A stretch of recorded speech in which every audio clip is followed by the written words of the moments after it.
Right, I think we're live. Good evening, everyone. Thank you for tuning in for tonight's webinar. We are here to unpack the Jobs and Skills Summit, and that's something exciting happening in Canberra tomorrow and Friday, and we're really keen to just share what the NFF has been up to in the lead up to the Skills Summit, some of the priorities that we're taking into the summit tomorrow and Friday, and hear feedback from you and get your questions on some of those priorities and things that you think we should be taking in to that important discussion. Joining me tonight, there has been a little bit of a change to the advertised speaker lineup, so please bear with us. We were meant to have Fiona Simpson, our president, and Tony Maher, our CEO, on the line for you this evening, but they've actually started the summit a little bit early. They're locked in negotiations with the unions as we speak, so hopefully some productive discussions happening there at Parliament House this evening. Joining us instead, though, we've actually got the real subject matter experts on the line. So we have David Jahinki, our Vice President, joining us from the Wimmera in Victoria. We've got Tony York, the Chair of our Workforce Committee, joining us from WA. Angela Bradburn is going to join us. She's a policy analyst with Australian Pork Limited and a subject matter expert on all things labour in the pork industry. And we've also got Paul Burke, the CEO of NT Farmers, joining us as well. Paul will talk to us a little bit later about the perspective from things in the top end. So tonight's session is meant to be interactive, so please jump into the Q&A, start posting your questions as soon as you're ready, as soon as things are coming to mind, and we'll try and get to those through the presentations, and if not, in the Q&A session at the end. We'll have about 30 minutes of presentations before we get into that discussion and Q&A session later in the last sort of 15 minutes. We will try and keep this to 45 minutes if we can. We know people have other things to do at this time on a Wednesday night. So without any further ado, I might hand over to David Jahinki. DJ, if you want to just run us through a bit about the Job Summit, what people can expect, and yeah, what the next 2 days are going to look like. Thanks, Charles, and welcome everybody to tonight. So the Job Summit has been, is a signature election commitment that the ALP put to the election earlier in the year, and it was all about trying to improve the employment and the wages and productivity of our workforce across Australia. And the purpose of the summit is to bring a whole heap of interest groups together and have a conversation around the big issues that is affecting our industrial relations systems, and to overcome some of those challenges, and to try to get consensus around some of these issues so that we can actually get some action out of both the summit and hopefully unlock a lot of the workforce issues that we've got at the moment. So what does it actually look like? It's roughly a bit over 140 people locked into the Great Hall of Parliament for 2 days. And they're going to try to thrash out those key issues and once again, try to make sure that we're getting to a position where we get some outcomes. And from what we've heard is that the makeup of those, that 140 or so people is about 30% from industry and business representatives, another 30% from unions and the workforce, another 30% then from the community, some in the civil society and the education. But then the last 10% is going to be represented by government, and that includes each of the state premiers as well. So they've got a fair collection and cross-section within the room. So in Agriculture's corner is obviously Fiona Simpson, our NFF president. She's going to be representing basically all of agriculture and putting forward the issues that basically what we're grappling throughout the industry. And we've been taking this seriously by both consulting widely with our membership and going to a lot of round tables that have been occurring across the nation. And our objective is to both make sure that we're keeping you informed by tonight's webinar, and then have another one at the back end of the summit to give you a bit of raw feedback on what we've seen as both the outcomes and then opportunities out of the summit itself. We also understand that JBS and Sea Forest, which is a food additives company, is also in the room, and between the three of us, that is agriculture. But by the sounds of it, agriculture has also had a lot of conversation within the media, and we have been able to highlight some of the important issues that we face. And the Job Summit itself is going to lead and dictate a lot of the employment, a lot of the workforce agenda for this government, and probably further on if they do get some further terms. So we do see this as a critical event, something to both be a part of and also to put agriculture's best foot forward. So what we're talking about is making sure that we're facing those big agricultural issues in terms of attracting and training workers, making sure they're treated fairly, and also making sure that farmers can navigate the very complex industrial relation systems and laws, workplace laws as we see them at the moment. And this is the best chance for us to get traction on these issues at the moment and with this government. So once again, this is why we've put forward our position and also wanting to have this discussion in the wider public sphere. So there's been significant activity in the lead up to the summit itself, with the government also releasing an issues paper about 2 weeks ago.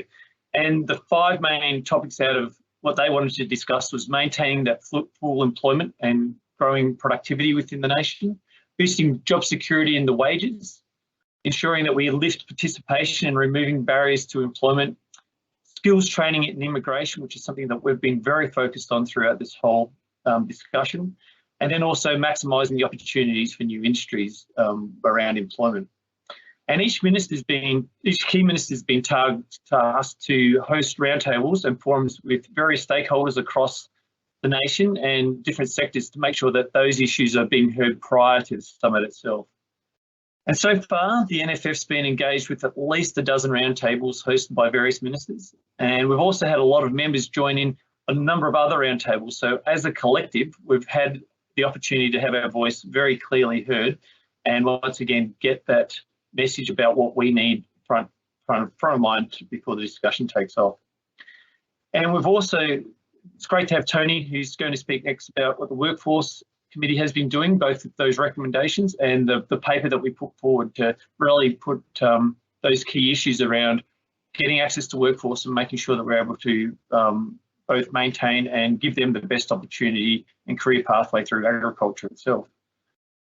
We've been very public in these key issues, wanting to make sure that both we can demonstrate to our stakeholders and to the government that we've been quite active, and we've been putting that as a briefing format, as well as engaging directly within those working groups and roundtables, as well as the unions, to try to find some common ground, especially around those tricky issues around industrial relations and some of the areas that have been traditionally quite difficult for us to rub up against and find that best place to move forward to. So we've been very proactive, and as Charles said tonight, we're actually trying to do that in this last part before going into the summit itself tomorrow. So we understand that once again, where both the union sit and the government sit, they'll have a fair bit of a say, and we need to make sure we understand that position and also let them understand what we're trying to achieve as well.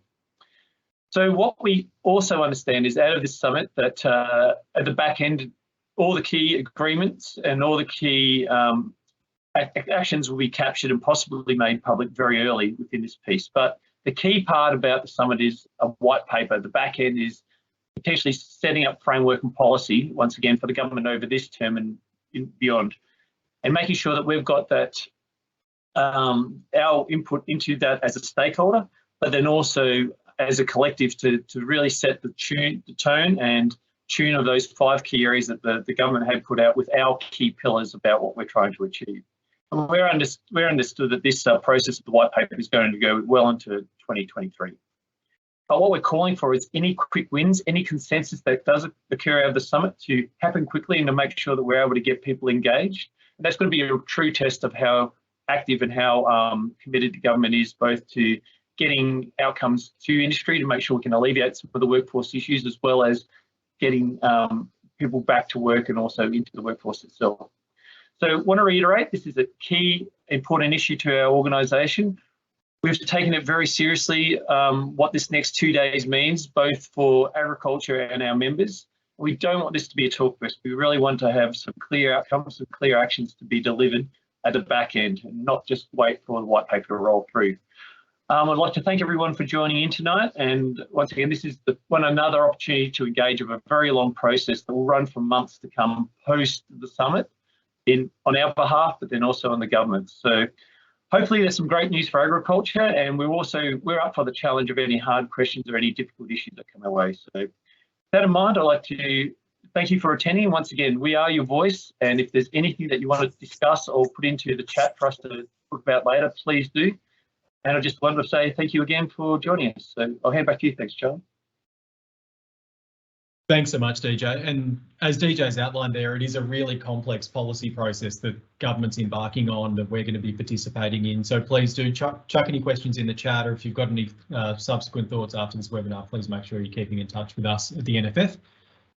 Next, I'll hand over to Tony York. So as I mentioned at the outset, Tony's our chair for our workforce committee at the NFF. He's had the lead in herding the cats and trying to consolidate a list of priorities for us to take into this summit.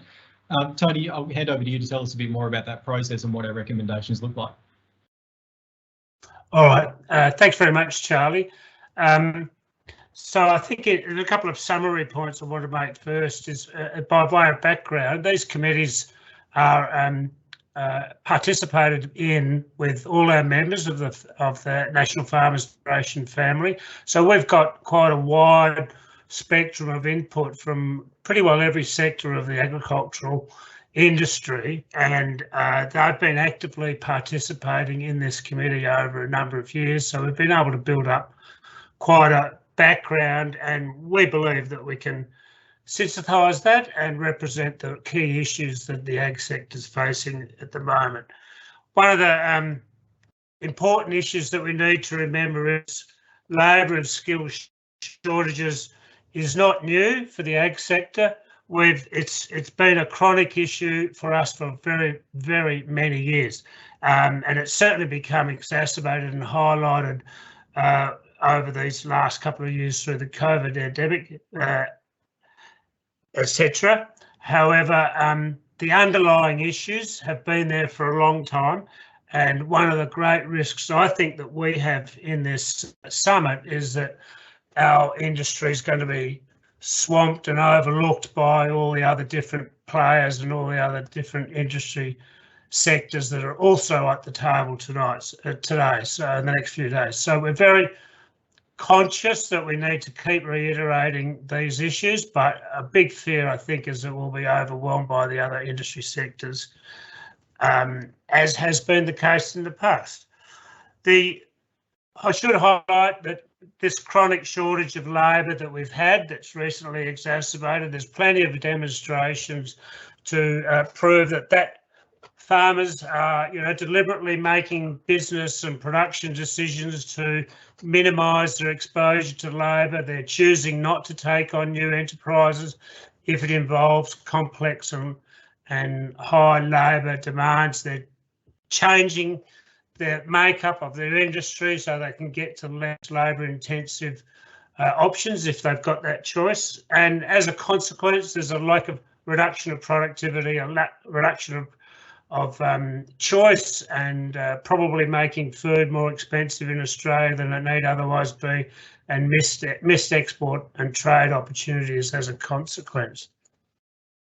In our position paper that we've put together, there's really, in summary, there's a number of short-term issues that we want to raise that can help address the issue, and some longer-term ones that have been there for some time. So it's a mix of both of those. And as I said, they're not new. In the previous federal government, there was a Agricultural Labour Advisory Committee produced, and we were actively involved in trying to develop that paper, and they presented a national agricultural workforce strategy.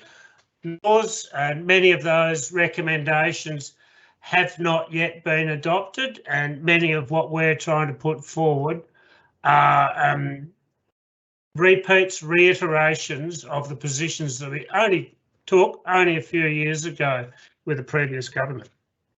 So in summary, 4 key points. Industrial relations systems far too complex. There's a legal maze there. There's many acts that employers have to work through, awards, etc. And it does tend to dissuade the many farmers from taking on extra labour. The labour migration policy has never been ideal for farm workers, and certainly it's a lot worse now in the last couple of years while the borders have been closed. So we're highlighting some of those issues.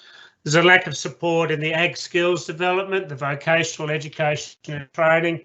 That's really a long-term issue that we need to be trying to raise and get addressed. And we have to accept some degree of poor perception of the ag sector as an employer, and we need to, and poor work practices, etc. And we need to address that and try and stamp out that perception. That's more a long-term approach as well. So if I just highlight a couple of the key points in each of those 4 areas. So the hurdles to farm work, we certainly need to lift restrictions to pensioners. So that seems to be quite a widespread position that's taken by many sectors, and there's a real active view that many seniors who are on pensions are choosing not to go back into the workforce because of the penalties that are implied and the consequences they have in their pension entitlements. This includes also people on other welfare benefits as well.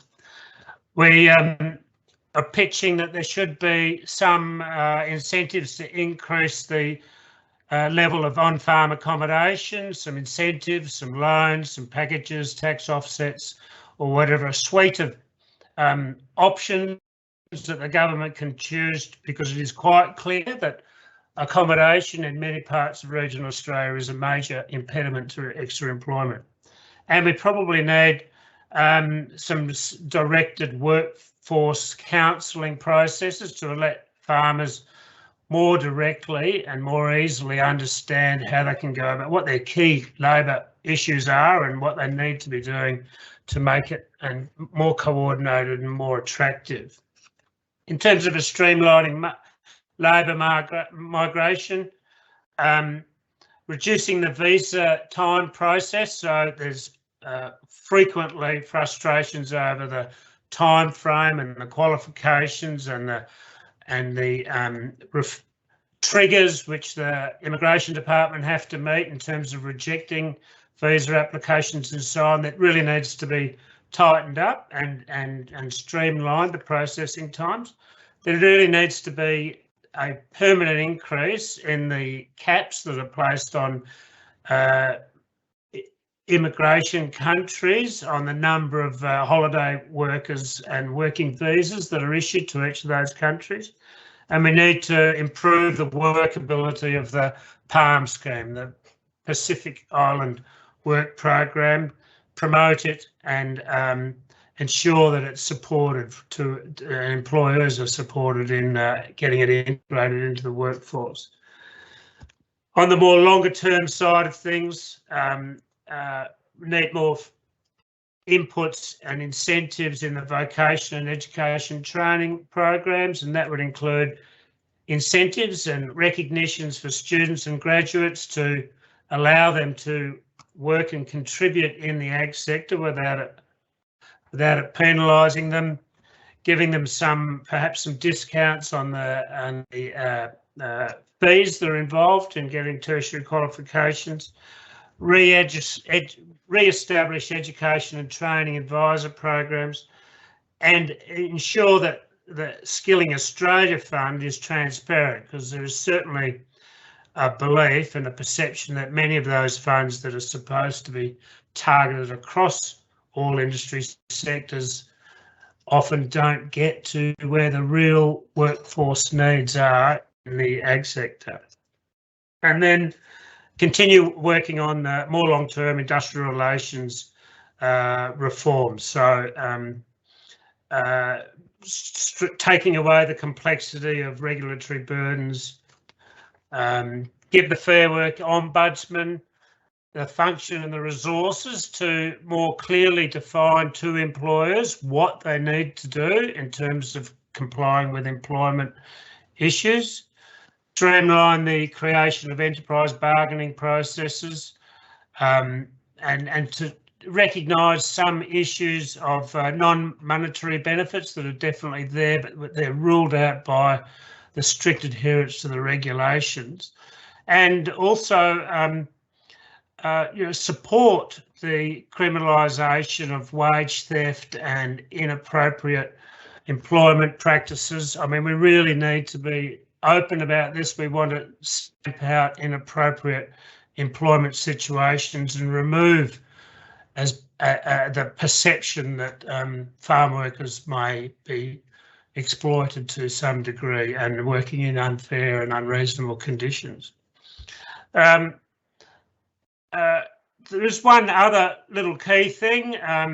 In agriculture, we're roped in big, broad statistics in terms of employment needs and so on. In the ABS, we're one of the whole primary production sector. It's not it's just the data is not specified specifically to agriculture. It gets swallowed up in mining and all the other non-primary production sectors of the economy. So it's not accurate in any way and doesn't really highlight the key issues of labour shortages and stress points.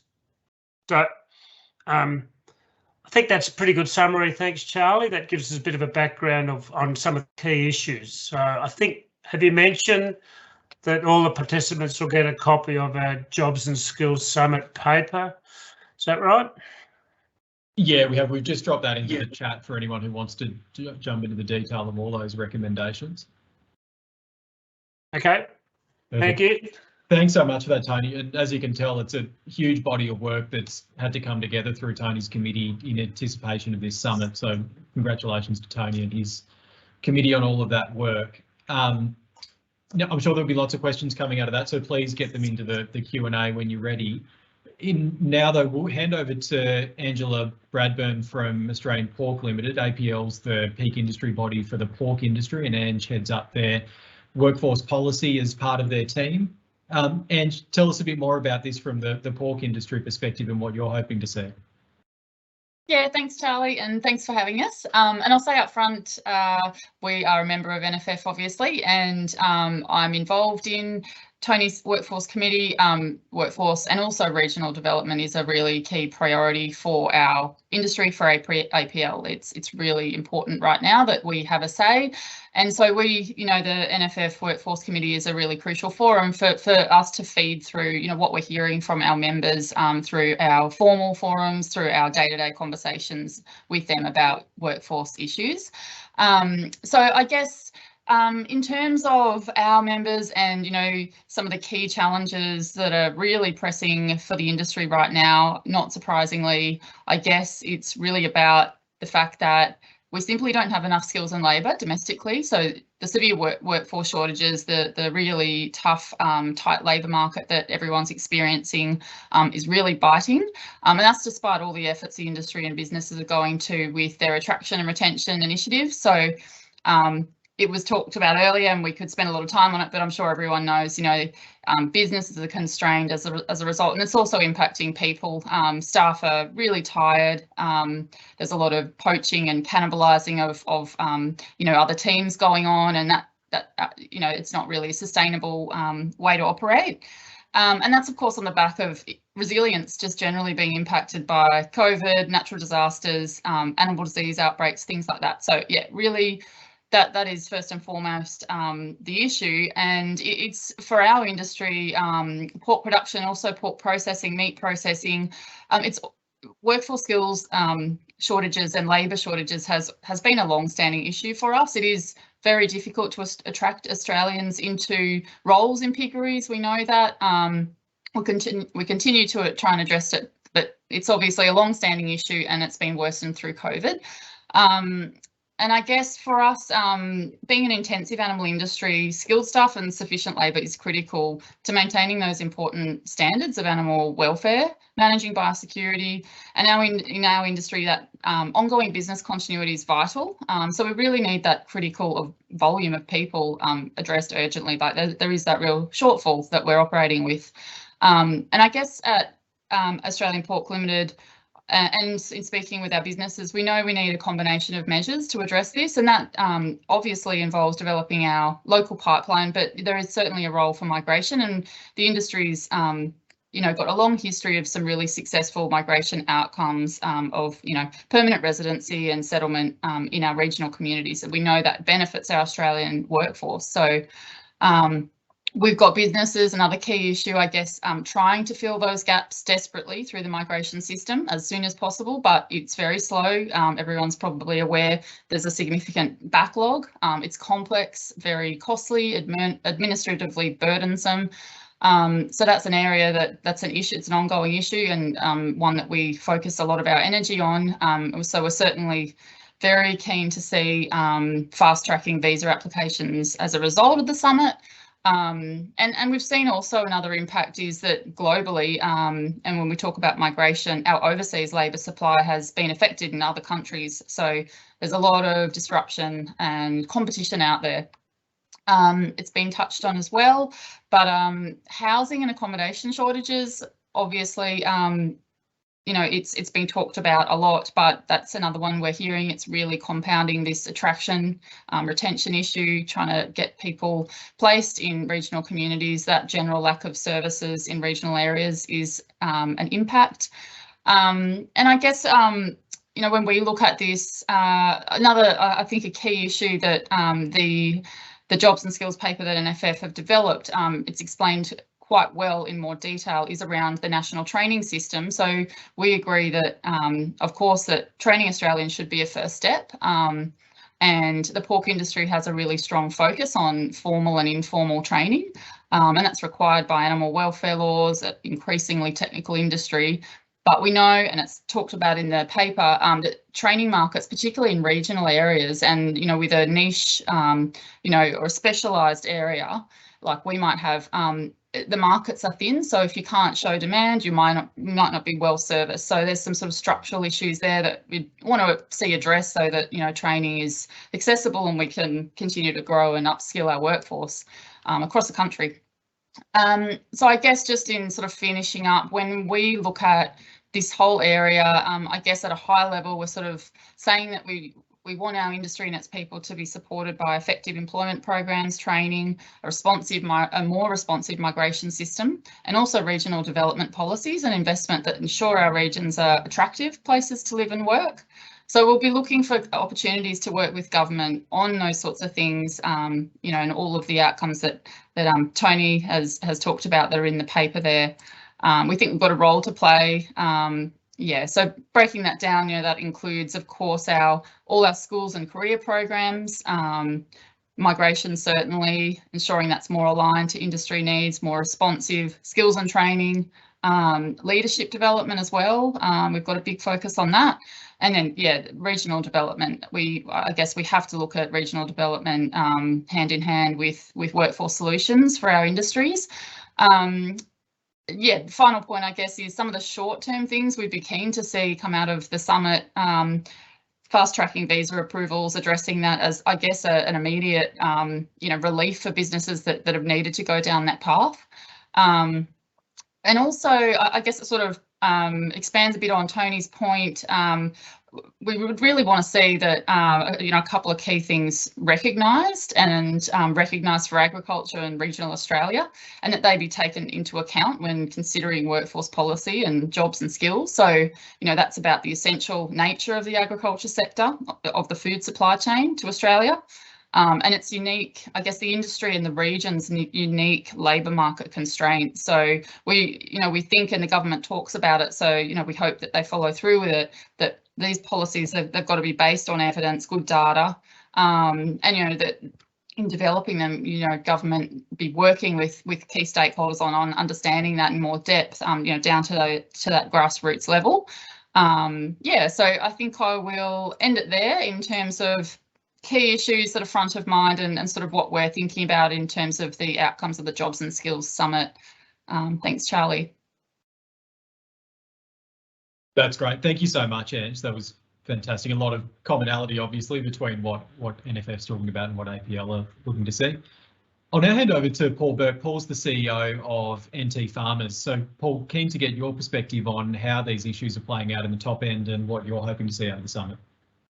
Thanks very much, and just want to acknowledge the work that Tony and your team have done. It was an awesome summary, and I know how much work goes into this. So thoroughly acknowledge the efforts.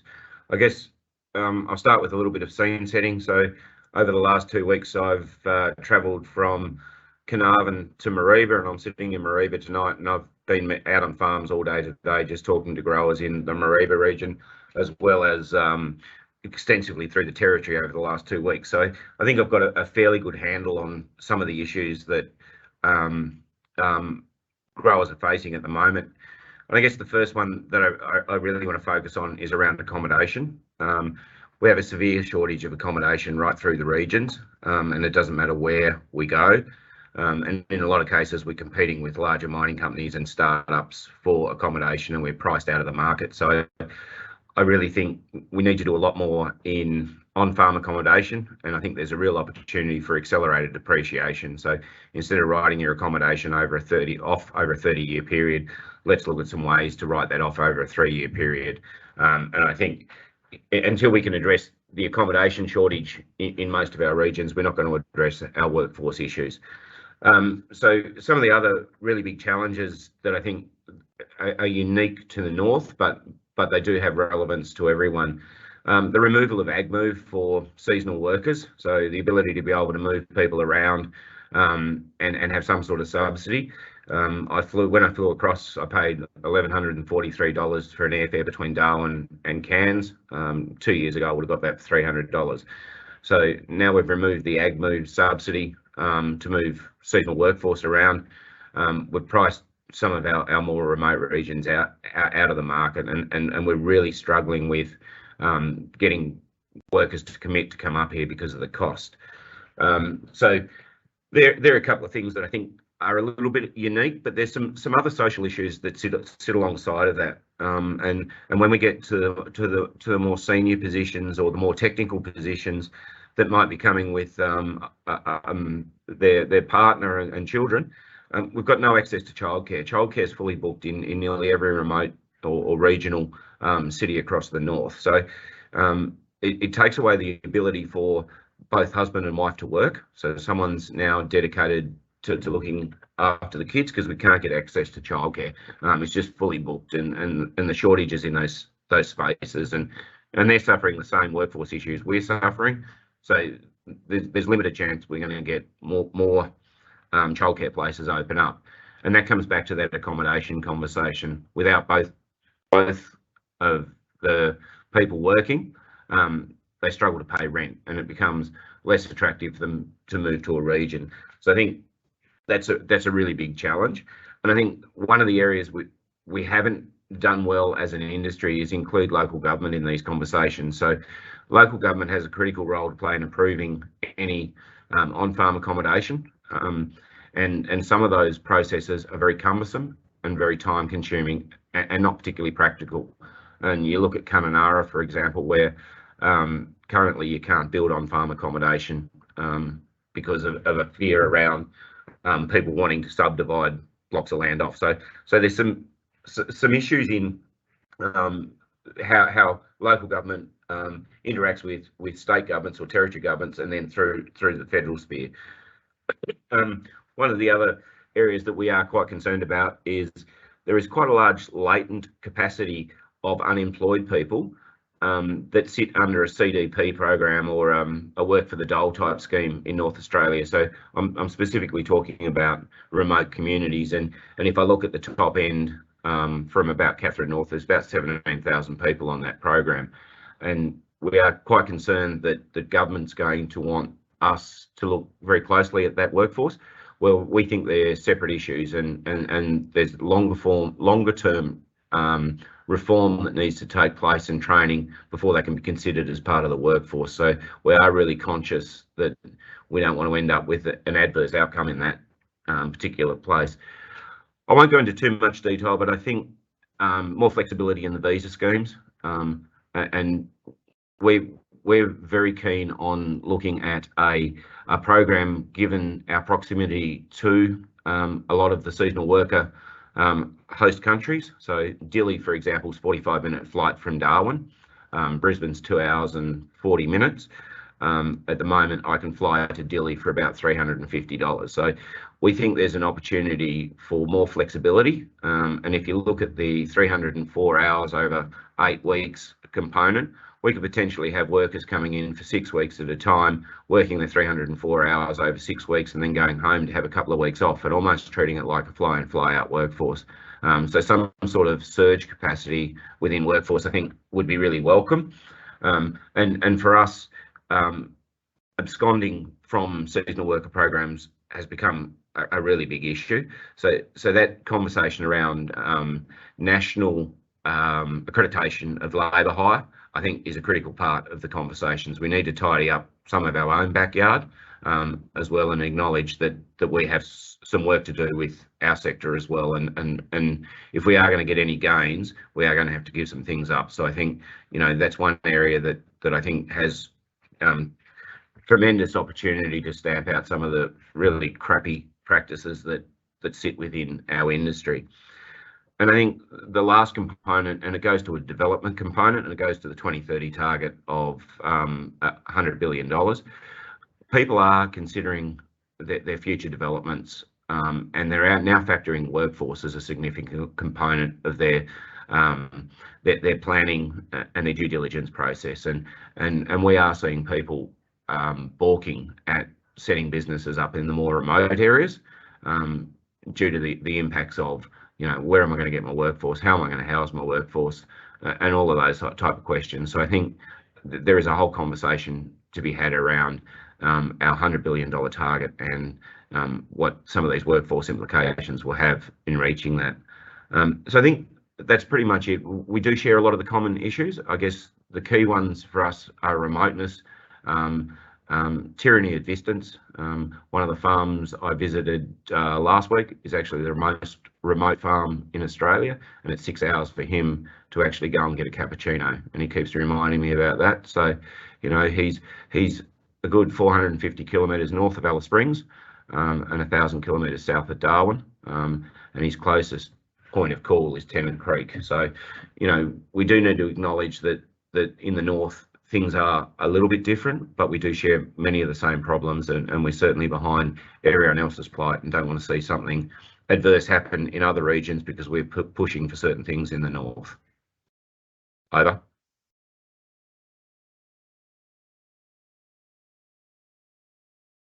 Thanks for that, Paul. Some interesting and important observations and ideas there.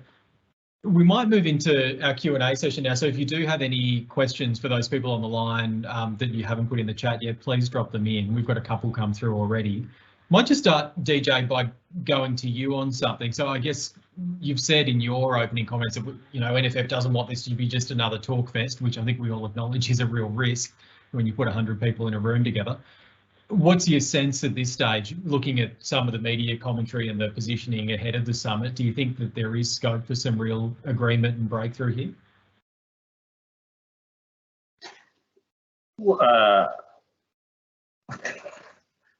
The simple fact, am I here? Yeah. The simple fact for us is if we're not seeing action come out of this summit pretty well, or at least some commitment to changing things immediately, it is the definition of trying to wait for the white paper, and we can't afford to wait for a white paper that's going to take a whole process to start dealing with some of the issues that we're seeing seasonally now, like Paul was reiterating, and even to the extent of if we're not on our front foot and if we're not getting action out of this, we're going to obviously be lobbying and trying to do our own processes to try to unlock or reform the industrial relations network. But this is our first and best bite at the cherry with this new government. And once again, for it to be meaningful and for it to be give us some really good outcomes, that initial period after this summit, seeing the government's appetite to take on some of these bigger challenges is actually where we see the most opportunity to get action, especially around the ag side of things. And the white paper itself, yes, will set policy and give us some clear direction of what they're wanting to work on. But a lot of that's going to take a long time. And what we've seen from previous governments' appetite to enact and face some of those real challenges of workforce, it is a whole process. But that common ground, that common good, that's what we're really focusing on immediately. And if this is to be put into the win column, that's what we need out of this summit is commitment to act, especially around we talk about access to workforce, making sure that we're committed to looking at reforming or starting a process to put those reforms in place about what is a complicated, and as Tony quite clearly mentioned, complicated and convoluted arrangements, especially in the agricultural sector. Thanks, DJ. And I think it's important to remember as well that we're coming off the back of having just completed the National Agricultural Workforce Strategy. So that was a long and complicated process where all the stakeholders were involved, and we've already got some recommendations there that we can work with. So that's something we're trying to put front and centre as well, is we may not need another white paper to solve some of these things that we've already thrashed out through that process. But anyway, I'm meant to be asking questions, not saying things. So let me flick over to you, Tony York. I think it'd be good to address, you mentioned the dreaded non-monetary benefits in your summary, and that's something that's had a bit of coverage this week, with some commentators suggesting we're wanting to pay people in peanuts or tomatoes or whatever it might be. Can you address that for us? What's the reality of what we're actually asking for there? Yeah, sure. I might add, I think Tony Burke on the 7:30 report made reference to some of those benefits, like pay people in food instead of wages. He's actually apologised to Fiona and accepted that he misinterpreted our policy paper. So that's a good start. As I said earlier, employment is complicated in Australia, and there's a few sort of overarching processes that underpin how people go about employing people, and essentially the third issue is really related to enterprise bargaining. So to put that in context, you've got a national employment standards that overarch the federal government administer. Then you've got a set of industry labour award agreements, and there's 120 in total in Australia that are baseline conditions for specific conditions and workplace benefits in different industries. There's about 6 of those that agriculture is directly and quite intensely involved in, and in particular Pastoral Award and the Horticultural Award, but there are a number of others. Then underneath that you can choose to have an enterprise agreement or a individual flexibility arrangement, which is all an individual enterprise agreement. In both of those, there is a issue that's referred to as the boot test, better off overall test. So you can forfeit some of the prescribed conditions in the awards if you can prove that you are overall, the employee is better off overall. Now, it's very prescriptive and it has to go over and be signed off by the Fair Work Commission, and they tend to just stick to hours worked and hours, dollars per hour, and the very simple things, and they rule out by the structure of their process any recognition of non-monetary benefits that an employee might have. So our paper was making reference to that, and that would include possibly a process where you get some food off the farm that you're working in, but it could be accommodation, it could be transport, it could be a number of other benefits that are non-financial that at the moment the boot test refuses them to be accepted. So it's only a small part of our overall campaign, but I hope that helps explain where that background is and what that point came from. Thanks. Thanks, Dane. Good to clear that up. Now, Paul, I might come to you next. There's a question in the chat on the ag visa. They're 2 words we haven't heard much about in recent times. It seems to have gone a little bit out of fashion. Can I get your take? What's, where are we with the ag visa? Is it dead, buried, cremated, and what would it take to sort of have a viable replacement for that out of the summit? Geez, I'll get the good questions. I think, on the face of it, and I have actually spoken to a couple of senior Labor people around the ag visa in the lead up to the election, and their feedback was just get it done before we get into power. Now, I think that's a pretty fair statement in relation to the ag visa. I can't see it coming back in the short term. I think from an organisational point of view and from an industry point of view, we need to keep it on the radar and keep pushing it, because I think some of the things that will come out of the summit and the white paper may not work, and we'll be in a world of hurt this time in 12 months if we haven't got some changes. So I think we do have still the opportunity to keep pushing for it. And I think there'll need to be some significant changes in the makeup of that ag visa. And I think as an industry, we probably need to go into those conversations at a much more mature level, include the unions, because they're going to have a greater say now than they previously had. I wouldn't give up on an ag visa, but I think at the moment it's probably if it's not dead, it's certainly on life support. Vietnam MOU that still remains classified or not open to anyone to see. Will be interesting to see what happens with that over the coming 3 months. And we're off to Vietnam in the next month or two. So it's a conversation we need to have with senior people to understand where those negotiations are, so we don't go and put our foot in it. Over. Thanks, Paul. I might just build on that with another question from the chat here. So there's a question about the palm and expansion of the palm. Tony York, I might pose this one to you.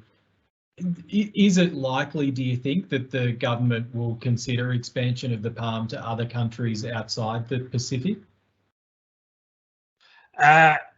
So our reading at the moment is that they're certainly open to increasing the palm program specifically for the Pacific countries. It suits a new interest in foreign affairs in terms of international politics to us to allow the palm program to be open to be increased. They're not saying no to some similar type of program, particularly in the Southeast Asian countries, but I don't think it's a high priority, and it's going to take some time. We are, as Paul said, the MOU that's been in place with previous is still there with Vietnam, and that might open some opportunities that not for an ag visa, but perhaps transfer it into some sort of palm program of sorts. But I wouldn't be holding your breath, and it will take some time, if at all. But definitely more numbers from the Pacific. I'd just probably add to that I think the expansion will probably look at places like Indonesia and some of those more close neighbours that we need to improve relationships with. And my read on Anthony Albanese going to Indonesia in the first 3 or 4 weeks, and one of the announcements were, there's potentially going to be more visas for work rights in Australia. I think that sort of goes to where they're seeing the expansion may come from. Yeah, perfect. Thanks, Paul. We are a little bit over time, but I'll just take one last question here from the chat, and Ange, I might send this one your way. So is it possible, and can the sector come together to have a baseline enterprise agreement framework to move away from the complexities of the award system? I know there's been a bit of this discussion about sort of industry-wide bargaining and multi-employer bargaining, and you'd have to be an IR nerd to fully understand the complexities of that. But what's your take? Is this something that's possible, somewhere we might head? Oh, look, Charlie, I'm actually going to deflect the question. Sorry. Sorry, did you catch that? And I just simply because I know that is a very hot topic discussion at the moment. There's a lot of peak bodies just talking about it. I'm not the IR expert, so I might put it back to the group if there's anyone who wants to take that. Apologies there. I'll just add that I think the biggest impediment to a industry-wide EBA will be some of the larger corporates. I think the appetite from some of those really large corporate organisations may not be there, in short. So just adding to that currently the enterprise agreements that do exist are managed and suitable to very large enterprises. they tend to be too complex and too difficult for individual farmers or, let's say, smaller size enterprise with lower numbers of employees.